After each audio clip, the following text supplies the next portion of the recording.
Paspas, ating ginugunita ang matagumpay na pagpasok ni Jesus sa bayan ng Jerusalem. Isang napakasayang pagpasok at ang lahat ay sumisigaw ng Hosana sa anak ni David. Pero tila kabaligtaran ito ng mga napakinggan nating mga pagbasa ngayon. Punong-puno ng paghihirap, pamamahiya, at pagpapakasakit. Para ang hirap i-reconcile. Ano ang punto ng ating pagsasaya kung merong dumarating na sakit at hirap? Ang sabi nga, di ba, na ang bawat tagumpay at kaligayahan na nadarama ay makakamit natin kung ito'y ating paghihirapan. Una, nagpaka-effort ang Diyos kasi humingi ng tulong ang tao, kaya ipinadala niya ang kaisa-isa niyang anak upang unti-unting pabalikin ang mga nakasalang anak niya. Hindi naging madali ito para sa kanya dahil nag-invest siya para sa atin upang mailayo tayo sa kapahamakan dulot ng ating mga kasalanan. Pangalawa, si Jesus ay nagpakahirap para sa atin upang tukdin ang utos ng kanyang amang nasa langit.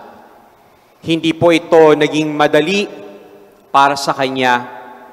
Bakit? Kasi tao din po siya.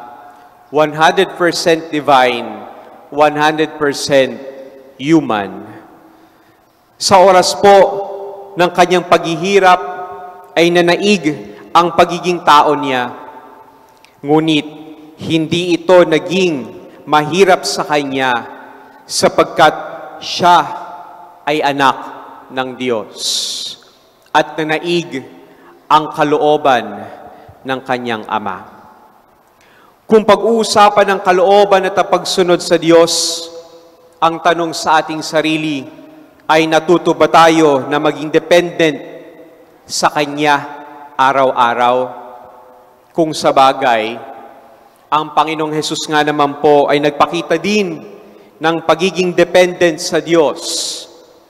Tayo po kaya? Sa pagninilay natin ngayon ng pagpapakasakit ng ating Panginoon, ating alalahanin ang mga pagpapakasakit ay isang dakilang pagmamahal sa lahat. Yung tulad ng isang tao na handang magpakasakit alang-alang sa minamahal. Tunay na walang madali sa mundong ito, pero magiging madali ang buhay kung lalagyan po natin ng pagmamahal, kagaya ng pagmamahal ng ating Panginoong Hesus sa atin. Papasok na po tayo sa mga mahal na araw. Ang nais ng Panginoong Hesus sa atin na laging piliin siya, lapitan siya, at mahalin siya araw-araw. Yun lang naman po ang need niya. Yun lang naman po ang dapat nating gawin. Kaya nga po ang tawag nga mahal. Ibig sabihin ay naging halaga at kabayaran ng ating kasalanan ay ang buhay niya. Mahal dahil ipinagdiriwang ang misteryo ng pagliligtas. At mahal dahil banal ang nagmamahal. Amen.